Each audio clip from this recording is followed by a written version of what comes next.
नमस्कार, मैं हूं काजल रस्तोगी और आप देख रहे हैं WNN 360। उत्तर प्रदेश की जनपद बांदा के तिंदवारी कस्बे की सब्जी मंडी में बुंदेलखंड को अलग राज्य बनाने की मांग को लेकर एक कार्यक्रम का आयोजन किया गया। आपको बता दूं, कार्यक्रम में विभिन्न राजनीतिक दलों और सामाजिक संगठनों के कई नेता मंच पर मौजूद रहे और उन्होंने बुंदेलखंड राज्य गठन की आवश्यकता पर अपने अपने विचार विमर्श किए, जिसमें सैकड़ों की तादाद में लोग उपस्थित रहे। हमारे संवाददाता माजिद अली सिद्दीकी के साथ देखें ये रिपोर्ट।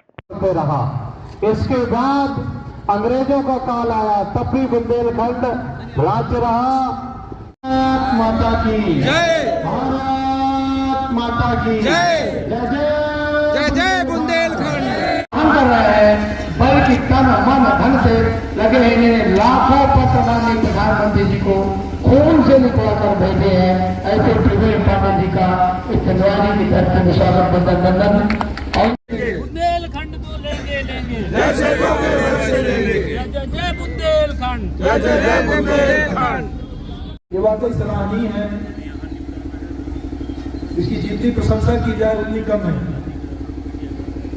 साथियों, हम बहुत वर्षों से संघर्ष कर रहे हैं कि पृथक बुंदेलखंड राज्य हो, जिससे हमारे जिले का, हमारे क्षेत्र का विकास और बेहतर तरीके से हो सके।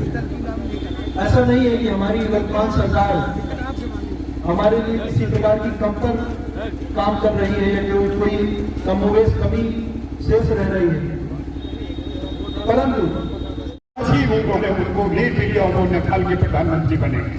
तो ऐसे मुल्क में जहां पर सोशल मीडिया का इतना बड़ा खेल है, इतना बड़ा असर है, तो अपने हाथ में आपके अभी पांडे जी को हम माइक देंगे और वो आपको बताएंगे कि मन की बात में आज ये किस तरह का कार्यक्रम था, क्या मामला है? आज पृथक बुंदेलखंड राज्य निर्माण को लेकर गांव-गांव पांव पदयात्रा तिंदवारी पहुंची है। इस यात्रा का क्या उद्देश्य है मेन? इस यात्रा का उद्देश्य है कि जब तक पृथक बुंदेलखंड राज्य नहीं बन जाता, तब तक हम लोग अपनी पदयात्रा राजा बुंदेला जी के नेतृत्व में करते रहेंगे।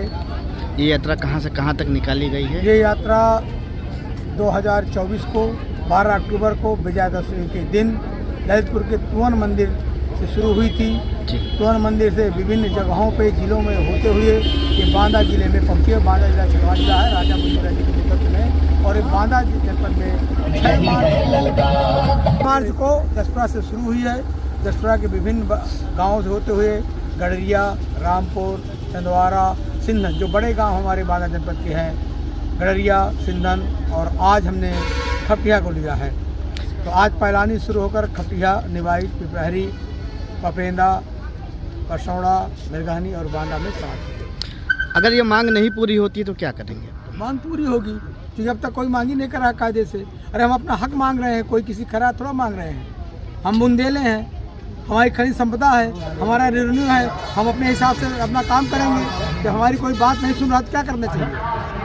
जब हमारा कोई हक मारेगा, हमारे यहाँ से इतना खनिज, हमारे नदियों की बालू खत्म हो गई, अब हम लोग खेतों से खोद के लोग आग लिए जा रहे हैं, तो हम क्या करेंगे? जिस दिन हमारा बसपा गवर्नमेंट के बाद हमारे बांदा क्या विकास हुआ, बुंदेलखंड का क्या विकास हुआ है? हम बांदा की बात करें, हम बांदा से बिलोंग करते हैं। हमारी जो रोडें बनाई, अधूरी रोडें, वो पूरी नहीं हो पाई।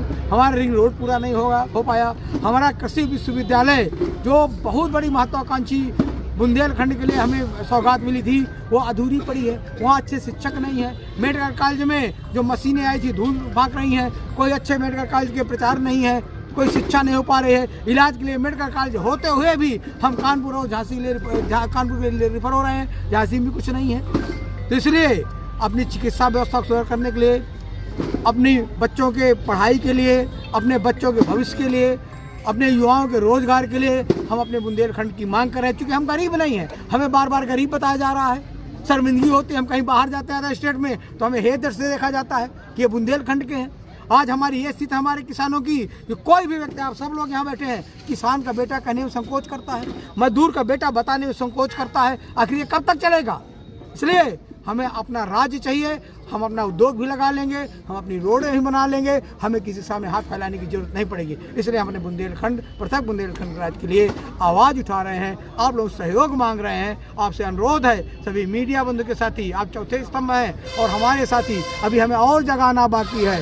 और निश्चित रूप पैलानी तहसील मैंने बनवाई है, बड़े बड़े हमारे क्षेत्र के नेता हुए, हमें डिमोलाइज किया गया। लोगों ने कहा कि अरे पलायन तहसील कैसे बनेगी, बड़े बड़े नहीं बना पाए। मगर मैं बनवाऊंगा। और मैं बसपा में था और समाजवादी पार्टी की सरकार में हमने प्रयास किया, सरकारें सुनती हैं अगर वो खड़खड़ाओ, और पलायन तहसील बनी आपके सामने उदाहरण। जय जय बुंदेलखंड। और कुछ जैसा अभी प्रमुख जी ने कहा कि खनिज से 200 करोड़ हर महीने जाता है, तो आखिरकार हमारे नेताओं से क्या चूक है कि विकास नहीं ला पा रहे हैं? नेता कौन नेता? कोई भी भाजपा के कोई भी नेता हो, हमें कोई जनपद नहीं दिख रहा है। दल गुलाम है सब। एक नेता मैं आपसे पूछता हूँ, आप मीडिया वाले हमसे ज्यादा जानते हैं, एक नेता बता दीजिए जो सही को सही कहा हो, गलत को गलत कहा हो। एक नेता बता दीजिए आप बताइए। मैं पूछता हूँ आपसे, हम भी सवाल कर सकते हैं। आप बताइए ना, एक नेता बताइए। हमारे किसान रात 2-2, 3-3 दिन से यूरिया डीएपी के लिए लाइन लगाते हैं, कौन उठाया? भाषण से नहीं, निकलना पड़ेगा। तभी हमने दल गुलामी छोड़ी है। कोई दल नहीं पकड़ना, दल गुलामी छोड़ेंगे, बेहतर से नाता जोड़ेंगे। राजा बुंदेला जी हमारे बुंदेलखंड की मांग कर रहे हैं, इसलिए हम साथ। एक चीज बता दें उदाहरण के तौर पर आपको कि अगर कोई भाई या परिवार का मुखिया अगर किसी साथ सौतेलापन करेगा, कितने दिन आप चुप बैठेंगे? कितने चुप बैठेंगे? अरे जो हमारा यहाँ का अंश है वो दे दो, नहीं मिल रहा। हमारी खनिज संपदा इतनी प्रचुर मात्रा में खनिज संपदा, 7 नदियाँ हैं हमारे। कहाँ है प्रदेश उसके पास 7 नदियाँ? बता दीजिए। हमारे पास 7 नदियाँ हैं, तब भी हमको सूखा बताया जा रहा है। अरे नदियों को पानी रोकिए। आप चल जाए कानपुर में, एक गंगा नदी से कितने गांव नहर बनी है। हमारे बुंदेलखंड में आज़ादी के पूर्व जो नहरें थी वो नहरों में सूख गई, टेल तक पानी नहीं आ रहा है। आप बता दीजिए, सिर्फ कागजों में बन रहा है। एक नहर बता दीजिए आप। हम पानी रोक सकते हैं, इतना पानी बहेगा। हम सूखे को पानी दे सकते हैं और बाढ़ प्रभावित क्षेत्रों को रोक सकते हैं पानी रोक के। क्या मिल रहा है हमको? अरे आप लोग मीडिया कौन जनप्रतिनिधि बताइए जो दहाड़ के बुंदेलखंड के मांगा है? हम राजा बुंदेला जी के दंडवत होते हैं, बार बार दंडवत होंगे। बुंदेलखंड को होना चाहिए कि आपका हक और अधिकार की लड़ाई। जय जय बुंदेलखंड।